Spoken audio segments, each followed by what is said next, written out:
Thank you. They're just talking at us. Once again, if you'll make sure you're on mute while we do this, for the respect of everybody, we would appreciate it. So I'm going to turn it over now. Besides saying thank you, I'm going to turn it over to our other team member, Ms. Alvis. Let you take over. All right. Good afternoon, everyone. My name is Alicia Alvis, and we're going to talk to you all about becoming or being chosen to be our peer reviewer for the state of Alabama for the 21st century. Go ahead, Erica. You can go to the next slide. On behalf of Alabama's 21st century, we simply just want to say thank you so much for taking this opportunity and helping us in preparing our state to be able to receive the 21st century grant. So thank you. So for today's outcomes. Go ahead, Erica. We want you to become familiar with the RFA for C16, which is the cohort for 16, 21st century program, and how it relates to the scoring rubric. We also want the other outcome to be for you today is to understand the grant application scoring rubric using the EGAP 2.0 system. And that is a new platform that Annette referenced to, and that we are excited to be the first to actually be going through this platform. So therefore, we're working out some kinks. So just be patient with us, but we're going through this process and be able to help the other federal specialists in our department who will also be using the EGAP 2.0. Confidentiality. We want to make sure that you understand this. And so please forgive me if I'm reading this verbatim, but we want to make sure that everybody understands the confidentiality when it comes to this grant. Please do not discuss the grant applications, your comments, any scores with anyone else before, during, or after the peer review. Also, the review process is confidential. Abuse of confidentiality and conflict of interest undermines the entire review process. We have some important dates we want to make sure that you remember. On July 22nd, today, the RFA application will close at exactly 11:59 p.m. Also on July 25th, the peer review process will then begin or will open up. And then on August the 19th, the peer review process will close. So those are some dates we want you to keep in mind. Funding. So the minimum that the grant would be awarded is $50,000 and the max would be $200,000. The State Department of Education always reserves the right to award amounts less than which is being requested on the results of the review and scoring process. And also, all applications are reviewed and scored according to the efficiency of their program, demonstrated through the answers to each component or section of the RFA. So we do have, even though they may request a certain amount, we do have the right to not give that amount that has been requested. The purpose of the grant, which is being defined by the United States Department of Education. The 21st Century Grant is a U.S. Department of Education program, and for the creation of the community learning centers, which provide academic enrichment to assist at-risk students attending socioeconomically challenged or lower performing schools to meet state and local standards in core subject areas. So to ensure high quality extended learning opportunities which occurred outside of regular school hours for children in a safe and sound educational environment. So we'll be looking at activities before school, after school, on the weekends, the summer, and holiday breaks. And services must be focused on academics, enrichment, family involvement, science, technology, engineering, math, which we know is to be STEM, art, and service learning.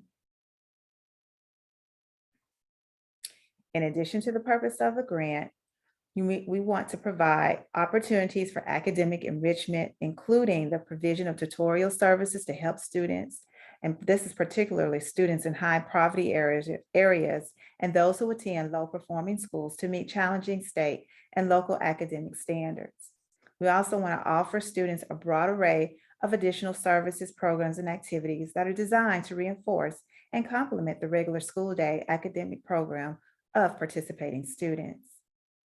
We want to also offer families of students served by the community learning centers opportunities for personal development in areas such as literacy and educational enhancement.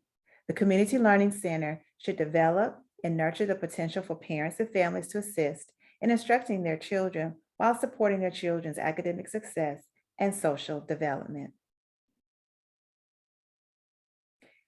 Activities. Now, the activities listed below are the ones that will occur before and after the regular school hours, and they have been authorized through the United States Department of Education with this grant.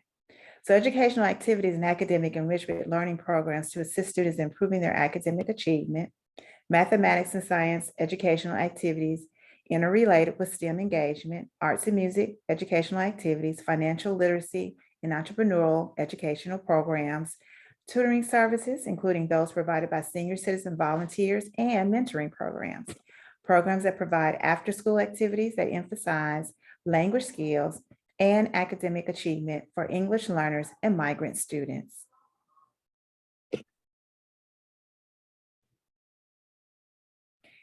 Additional activities will be physical fitness, recreational activities, health and wellness programs, telecommunications and technology education programs, expanded library service hours, programs to promote parental involvement and family literacy, programs that provide assistance to students who have been truant, suspended, or expelled to allow the students to improve their academic achievement, drug and violence prevention programs, counseling programs, and character education programs, and of course, service learning.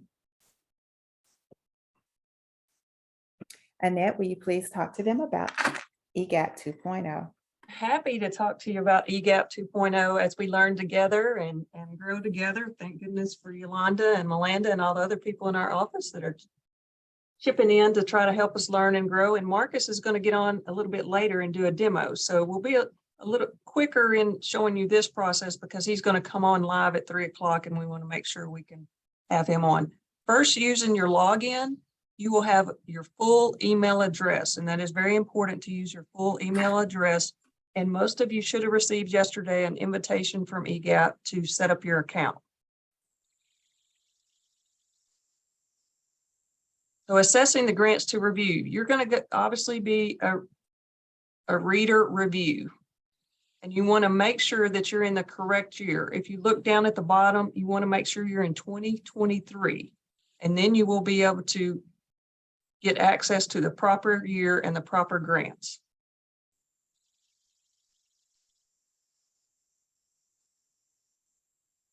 One thing that we have new this year, you have your conflict of interest, but also if you're assigned a grant and you notice that for some reason there's a conflict of interest, we ask that you hit this button right here, go over add conflict of interest, and it will pull that from you and reassign it to someone else. Probably the best thing if this occurs is to give us a call or shoot us an email so we make sure we walk you through this process before you open up that grant. In the assignment overview, meaning reading the grant, first, your conflict of interest, looking through and making sure you don't have any of those. And if you do, just stop right there and give us a call so we can get that taken care of. Your auto assign those, so that will come through EGAP. You can actually print a request or you can download it, whatever best serves you. After this presentation today, you will receive an email with this PowerPoint and the RFA. So don't worry about, oh my gosh, they're going so fast, or I didn't understand that, or a lot of you are already with associations. This is a different platform. But one thing we want to make sure is we hit every one of those. So you're welcome to print it or download it. Once again, just stay in compliance with what Elisa talked about earlier. One thing you'll need to do is open your related documents. You can see this area right here and go through those when you come to that in your scoring rubric and looking through at their goals and objectives. At the bottom, you can track your progress. So if you're wondering, well, how much more do I have to go? It will tell you you've done 50%, 60%, 70%, whatever it may be. So when viewing the application, once again, you can download it. or print it, whatever you choose to do. I like to use 2 screens when I'm doing them. And it will take about 30 seconds. If you're used to Google or some of the platforms, you're like, what's going on? What's going on? Just be patient. Don't click too many times because it takes a little time to upload. So just have a little bit of patience there, and then it will pop up. And you go down and see generating the document, you know it's coming up, and then you can click down here for your print to request and name to open the PDF. You're welcome to print or save these to your computer. We just ask once you're through with the review process that you do discard them and not share them with anybody. Links like Form 2 cover page at the right, if you'll click on anything that's underlined like that, it will link you right to that. You won't have to go back and forth between 2 systems unless you prefer to download and look at those yourself. It's very user-friendly in this aspect. They will open up. One thing, they should open up in every platform, Word, Excel, whatever you may have. If you have trouble, whatever happens when you open it up, just give us a call and we will get it fixed for you with our IT. Related documents, this is more for your review here, is once you pull up Form 2, what exactly am I looking for? And we'll hit again a little bit later on this. The cover page, do they have the appropriate documentation and what they're supposed to, every line filled out, certifications, assurances. These are very important when you have a non-LEA, say it's a church or a Boys and Girls Club or any kind of business that's going to partner with an LEA, a school district. We need to make sure that they filled out this with the school district, and the superintendent or someone they've assigned from that school district has signed this and they're going to work together. Partnership agreements, most of you know what that is, but any partner should be identified in this form and in the application, but within Form 4 also. So one thing you'll see is they'll talk about different partners they want to have, and then when you get to Form 4, they haven't listed those partners. So I encourage you, whether you Control F and find that, or whether you go over and read it and highlight, just make sure these 2, what they've put in their narrative and what they said they're going to do, they have a partnership agreement. Joint applicant, this is a required document if they're going to partner together. If you have any questions about that, please let us know, but it's pretty self-explanatory.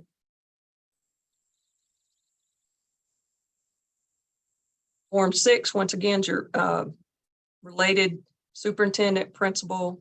Form 7 is where the math comes in. You start, okay, well, how much money are they applying for? What are the caps? Where do they align? So Form 7 will take care of that for you. I encourage you also, because we are in a new platform, to do the math yourself. It is laid out in the RFA and it is laid out in the application to what their caps are. And in EGAP 2.0, it is supposed to not let them go forward if they're over their cap. So hopefully that all will line up. But once again, we're the first people out there, so we will see. The timeline list, Form 8, we have noticed that on some of the timelines, had emails where they're uploading that and it's really, really small print. So if you see print in there, try to pull it over, try to, blow it up. If you can't blow it up, just let us know so we can try to see what we can do with that from our end, just so you would be able to read it better. But as long as they put something in there and that you can see that they do have a timeline of how they're going to implement all their activities and everything they put in their grant, they should be okay.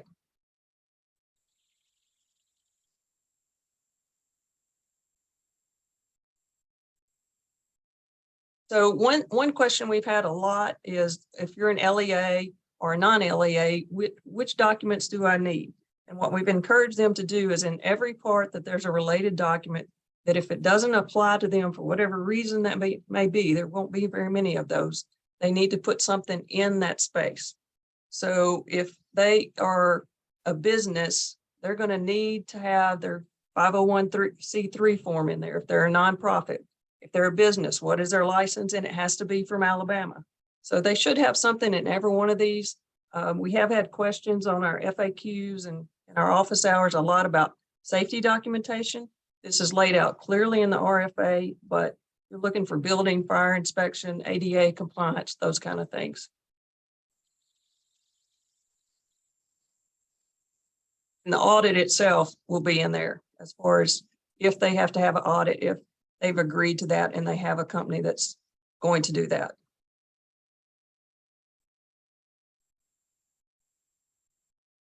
Ms. Alvis? Okay, so now that we have talked to you about some of the documentation that is required with the grant, we're now going to talk about the application rubric.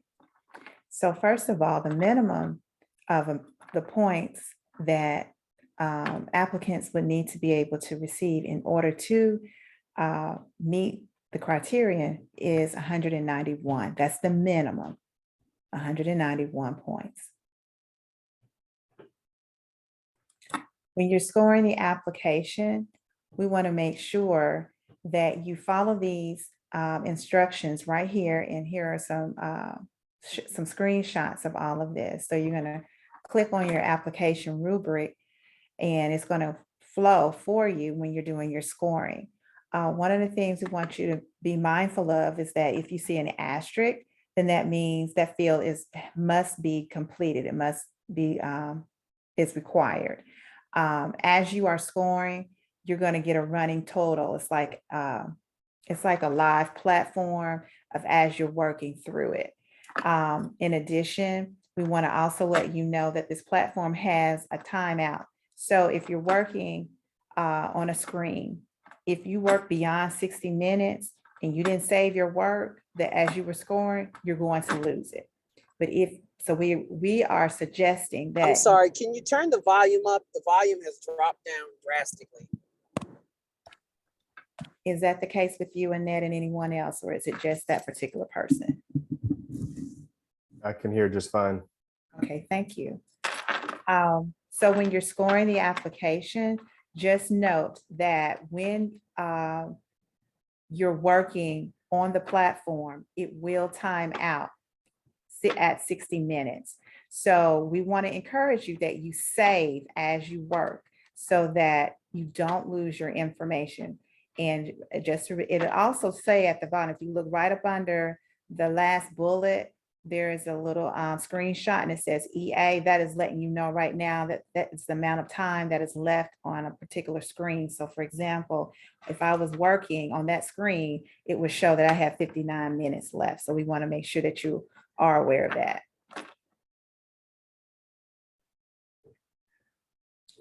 So there are some components that the applicant is responsible for completing, and we just wanted you to be aware of. I'm not going to go through each one of them, but as you can see, the components are aligned with the EGAP platform. So each one is going to be talking about certain things. There are 13 that are listed here on this particular screen, but it's just letting you know that each one of these are uploaded or is within the platform of EGAP for each area that is supposed to be addressed when applying for the grant.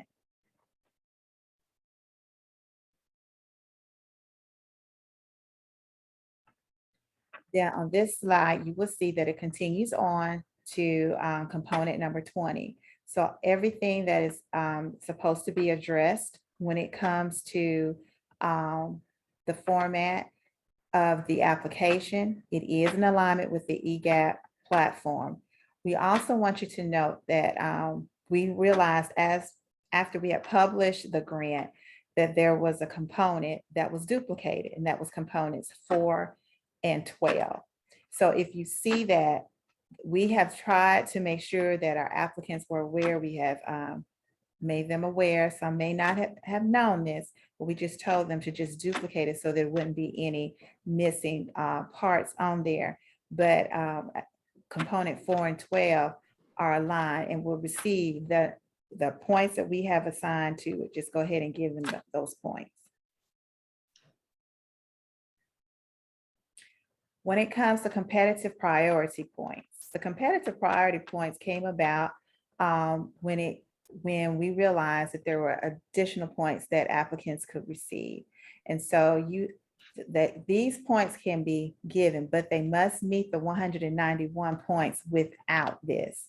So for instance, if an applicant had 180 points and then they earned some additional priority points, they would not be able to be awarded the grant, because you have to at least meet the minimum of 191 points in order to even get access to the priority points. So what these next slides are going to do is just express to you what those priority points are. So for example, priority 1, if the applicant is a joint code applicant and has this information in there, and they have the support to show that they're going to be receiving their support or partnership may come in monetary form, then based off of the reading of this particular priority from that applicant, you may go ahead and decide to give them points for this. And if you look in your RFA on pages 11 and 12, it will give you additional information regarding this particular priority point. Priority point number 2 is if a summer program applicant decides to operate a summer program, then they would meet those, if they met those criteria, then they will get a point in as a priority point, and you can once again refer to your RFA for more descriptions on that. Now, priority 3 are for applicants who are proposing to operate a program on the high school level. If that is the case, and they're only going to be serving grades 9 through 12, then they would receive priority point. They would become a priority for number 3. If it is a unit school, say if it's a school that's K through 12, even though it's K through 12, they must say that they're only going to be serving grades 9 through 12 in order to be awarded this priority point, which is priority 3. Priority 4 are for applicants who are applying for the grant, but never have had a 21st century grant assigned to them. And what we have done is we've listed them on this slide, but it's also found in your RFA. These are the counties that have not had a 21st century for the state of Alabama. And so if they were to apply, if anyone was to apply out of these counties, then they could receive priority 4 for competitive priority points. Then you have priority 5. Priority 5 are for schools who have been identified in school improvement. And to be able to know who those schools are, we have a list, and it'll be provided to you after this training, which will be with some additional documents, but it's listing all of the schools who have been identified as a school that's in school improvement based on some targeted areas of needs of improvement. Annette? Yes, ma'am. Thank you. Like she said, we will send an email out with some clarity on some points of areas that you might go, exactly what did that mean? We'll send the RFA, and we will send this PowerPoint and a recording. So when you're submitting the review, I believe Marcus came on, and so at this point in time, he is going to take over and do a demonstration. Marcus, are you there? I am there. You're going to have to give me a second. Let me make sure I can get this set up. Let's see here. You see my screen? Yeah. I can. And you can hear me? All right. Yes. Then I'll go ahead and get started. So this is the site you'll be working in called EGAP 2.0. If you have if you've been a reader for 21st Century or Homeless for Alabama in the past couple years, you would have worked in EGAP, which is an older system. However, we brought the exact same functionality over to this system. So if you're familiar with that, you should be familiar with this. So the first thing, when you get added to the new system, you're going to get an email that looks something like this. It's going to let you know that you've been added to the new system, and it's going to give you a link to set up your password. So I imagine some of you have already gotten that, because I'm pretty sure you've already been added to the new system. What I would do is I would just immediately go in and set your password. because this email will expire in a week, I believe. So just go ahead and get that finished. Once you've set up your password, it should automatically log you in. However, if you leave and come back to log in, you'll just come up here, this EGAP 2.0 sign in button. You'll click on that. And then whatever email address you gave to ALSDE, you'll put that in here and then enter the password that you set up, and that will log you in. So once you're in the system, one thing you can do is up here, this little avatar at the top right. If you click on that and go to edit user profile, you can just verify that all your information is correct, all your contact info, because if ALSDE needs to get a hold of you, that's the information they'll have within the system. So if you update this, it'll update what they have on you.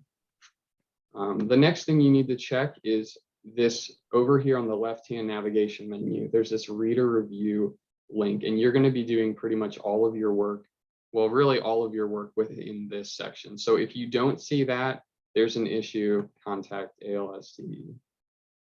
So we'll go in there. And this is something I know assignments haven't gone out yet, but if you're in the system, you should do this right now before assignments go out. If you go to this reader review link at the top of the page, there's this add conflict of interest button. If you do have any conflicts of interest with organizations, you would set those up here. So to do that, you just click on the link. It'll bring up a modal where you can select the organization. This will list all public organizations and CBOs. You can select one and click save.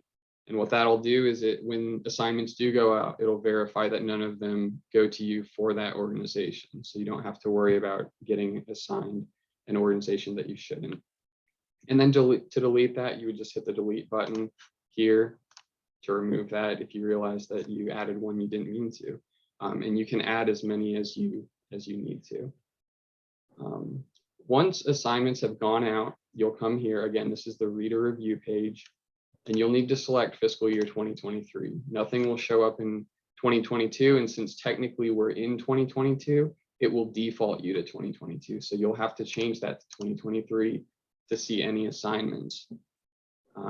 So you can see I have 5 assignments here. When you first come here, all of these will say not started under the review status, because obviously you haven't started them yet. And as you start to work on them, they'll move to in progress. Once you complete them, they'll go to complete, not submitted.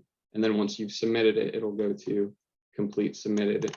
And what you're trying to do is get all of your assignments to that complete submitted status. So I'm going to go into this first assignment.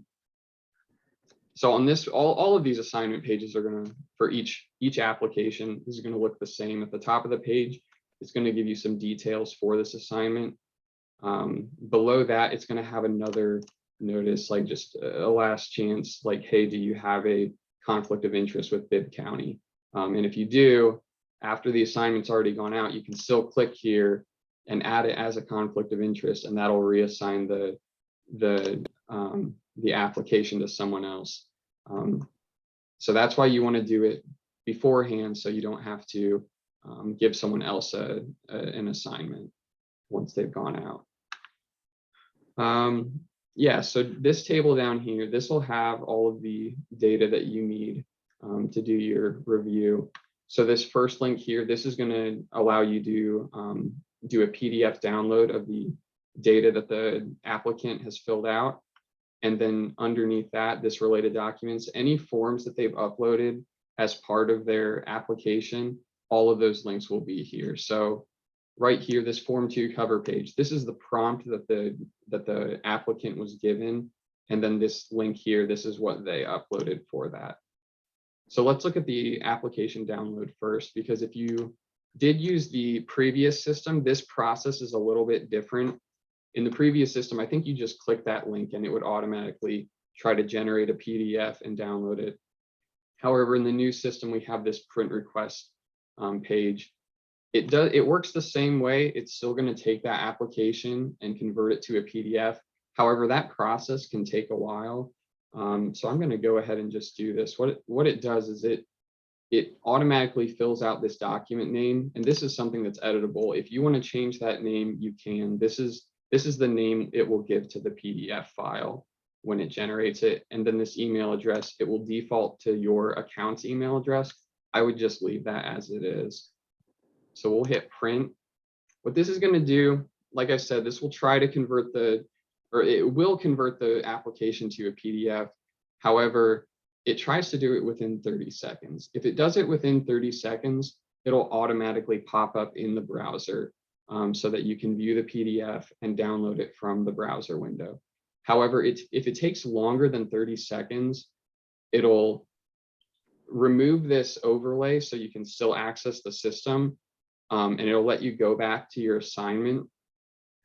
Yeah, so it'll give this message that says that it's taking a while to complete.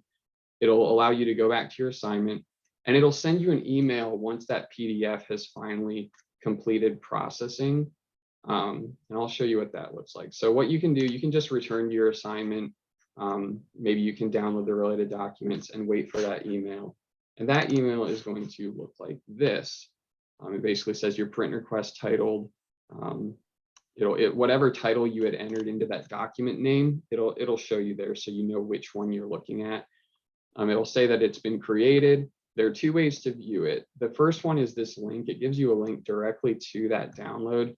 So you can go to this and it'll open it in your browser and you can download from there. What it'll also do is all of the print jobs that take longer than 30 seconds, it'll put them in the ALSDE resources page. So underneath reader review, there's this ALSDE resources. And this has documentation that the state uploads for districts to use. But at the very top, it's going to put all of your PDF printouts up here. So we can see this is that Bibb County application that I just printed that took longer than 30 seconds. So we can see that, well, my time's off because my clock's not right, but it shows you when the request was made and when it will expire. So you can see these are going to last for about 5 days. So what might be a good idea is once you have your assignments, just go ahead and print them all and then download them all, save them somewhere on your computer. And if they do take longer than 30 seconds, you come out here and you can find them here once you receive that email. If they do expire before you have a chance to download them, that's not a problem. You can just go through that same process again to get access to that PDF. All right, so once you have all the PDFs downloaded so you can actually review their application, then you'll start filling out the application rubric. And the link for that is down here at the bottom of that assignment overview page. So it's going to show you how far you are into the rubric. So obviously I haven't started this one, so it's 0% complete. And it's not submitted because I haven't finished it. So let's go in there. And again, if you use this in the old system, this should look very familiar. So we're going to have a number of questions regarding the components in the application itself. Each one is going to have a list of radio buttons and you'll need to select one of those. Pretty simple. And if you need to change it or you want to clear your answer, you can just click on the same one that you chose. So to complete this, you'll have to give a response to every question and then also enter something into all of the comment boxes. So if we scroll down here, we can see each component, it has its own box for comments. So you'll have to complete all of those. Now, you do not have to complete this all in one go.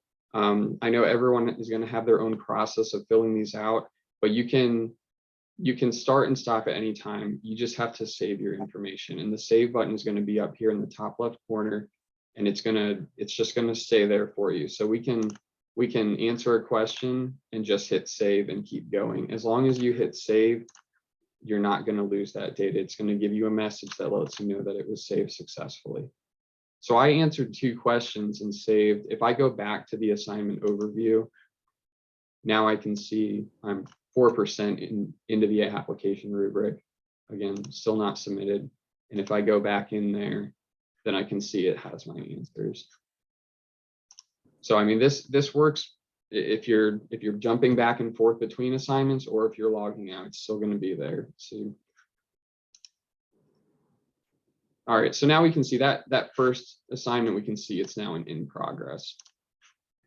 So I'm going to go into this one, which I have completed. So we can see it's 100% complete. However, it's not submitted yet. And to get there, answer all the questions and enter something into all the comments, and you'll get to 100% complete. So once it is 100% complete, down at the bottom here, you're going to get this submit review button. And that's how you'll actually submit it. So you can complete it without submitting it. So until you submit it, you can go out back and make edits if you find something that does need to change. So I'm going to submit this. I'm ready to send it to ALSDE. I'll click on submit review and it'll give you a confirmation screen. So you'll either confirm or return. We'll confirm that. Once you have confirmed your submission, at that point, this assignment is locked down. You can no longer change anything with it. It's out of your hands. So you really need to be sure that you're done before you submit that. Let's see, we have no button anymore. It says 100% complete and submitted. And if I go back to look at my assignments, we can see that it's now complete and submitted. And once all of your assignments have been submitted, then you are done. So let me look through my notes really quick, make sure I covered everything.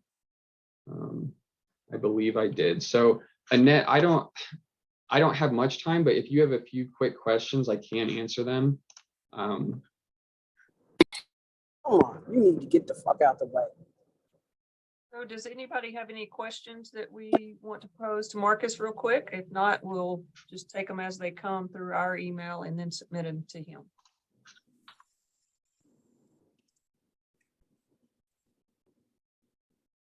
Looks like we're good, Marcus.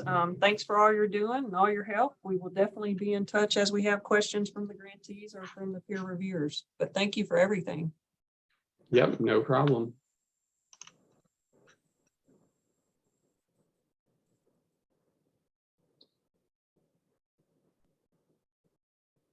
All right, Erica, if you want to put our PowerPoint back up, we'll continue with it. He hit on a lot of the points that are within the PowerPoint, but we'll briefly go over the rest and then get started with the process of sending the email out with the RFA and all the documents attached. So the main thing on submitting the review here is, I hope you heard Marcus say, once you submit it, it's done. You can't go back and get it. So please, please, please make sure you're ready to submit it. Just save until you're ready to do it. If you want to review it, whatever you want to do, just know once you hit submit, there's nothing that we can do. There's nothing he can do.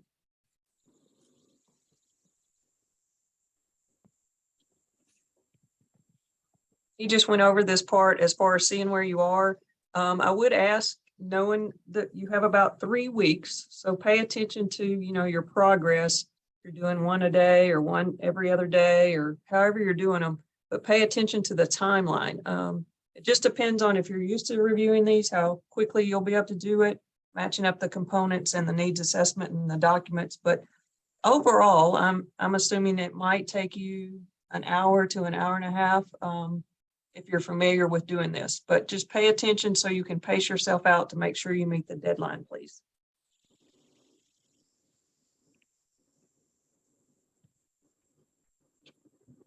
So the expectations of the application, obviously the first thing we want to do is make sure it matches the RFA, and if the form is partnerships in agreement, that they've uploaded partnerships in agreement. So a lot of these things are pretty simple.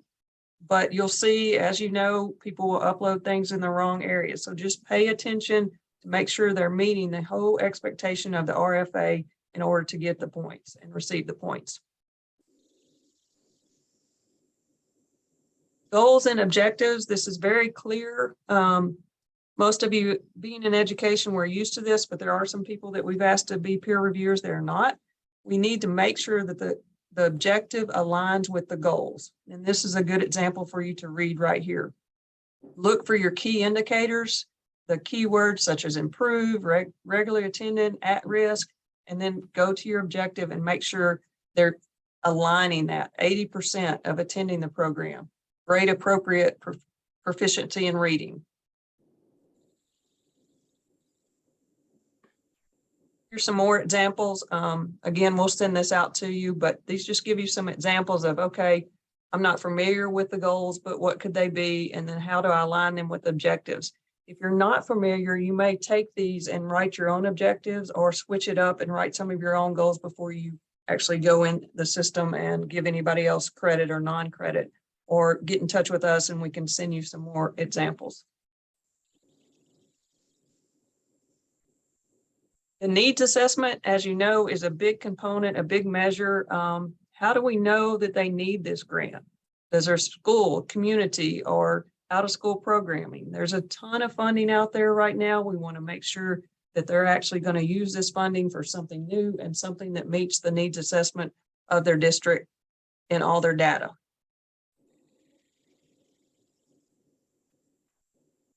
Once again, our goals and our objectives, making sure they are tied to academic enrichment. Now we want kids, you know, they vote with their feet. If their programs, they're loving their programs and they're learning, they're going to be there. And what we want to do is make sure that they are educational enrichment programs. We're not just doing homework help or tutoring. We actually have actual activities that line up with the components. Evidence-based research, when they submit their data and when you're looking through their application, make sure that they are looking, you can see the evidence. What is their poverty level? What are their, you know, reading levels? Where are they in their other areas? And how are they going to address those? It has to align with the objectives of the project.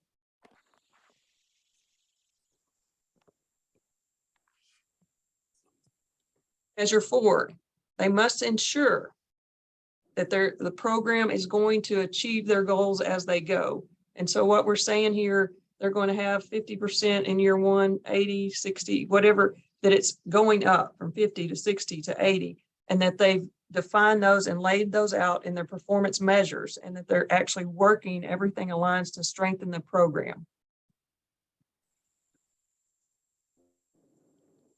Please, please, please note that everything has to be based around evidence-based practices and their data. And so you will see all this through the RFA. It won't be something hard to pop out. If it's not coming out right off the top, then really look into their forms that they've uploaded, but it should be really clear in their narrative and their needs assessment as to what the data is, why they're projecting to propose this, and it's all based on evidence-based practices.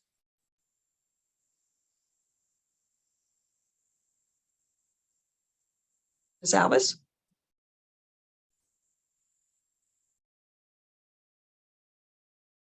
You're on mute. Thank you. Apologies. Now we're on the section called peer reviewer comments. If you recall, Marcus was in the box and you could see where you would click on the points to give for every component. However, there is a box that requires that you give a comment as the justification for the scoring. So all applicants may request reviewers' comments. If requested, the comment section of the application will be provided to the applicant. Therefore, as you write your comments, be aware that your comments on the scoring rubric will be sent to the applicant. It is important that your comments are clear, well justified, and that they reflect a thorough review of the entire application based on the selection criteria governing this application.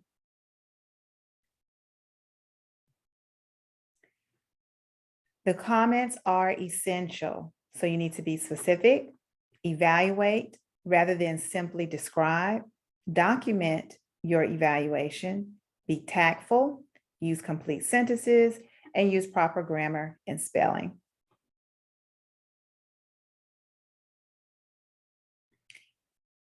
Peer reviewer comment examples.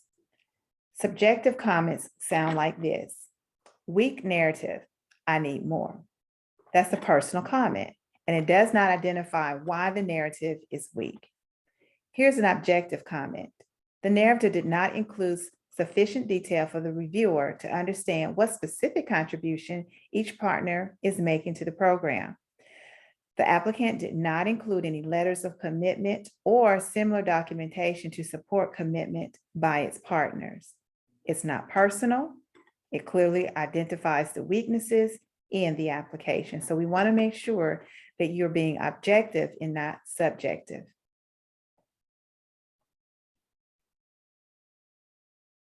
Here are some tips to, next slide, okay. Here are some tips we want you to know.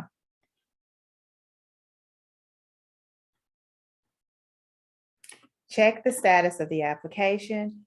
Make sure you watch your timer. Read the RFA alongside of the grant application. Score according to the RFA outcomes per each section. Make sure each section is completed. Provide constructive feedback of strengths and weaknesses in the comment boxes. Check your browser. Look beyond the jargon. Does the applicant have capacity to implement the plan presented? Students' needs come first. Provide a program that will keep students engaged. All sections of the grant completely are scored and out of the box, creative. We just want them to be creative, out of the box, but feasible. And allowable and non-allowable expenses for federal programs are addressed in the Education Department General Administrative Regulations, which is with EDGAR. Here's just some suggestions. First, read your RFA, very thorough, and then read the applicant's CIP. Then read the grant of the applicant. Score and then submit your grant.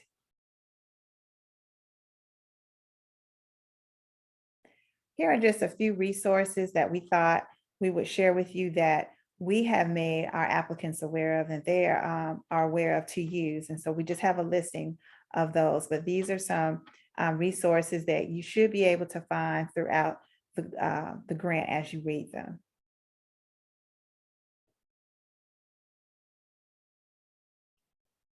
If you have any questions, you have any comments or any concerns about any of the grants as you're reviewing them, please reach out to Annette. She's our administrator for the grant, as well as my supervisor.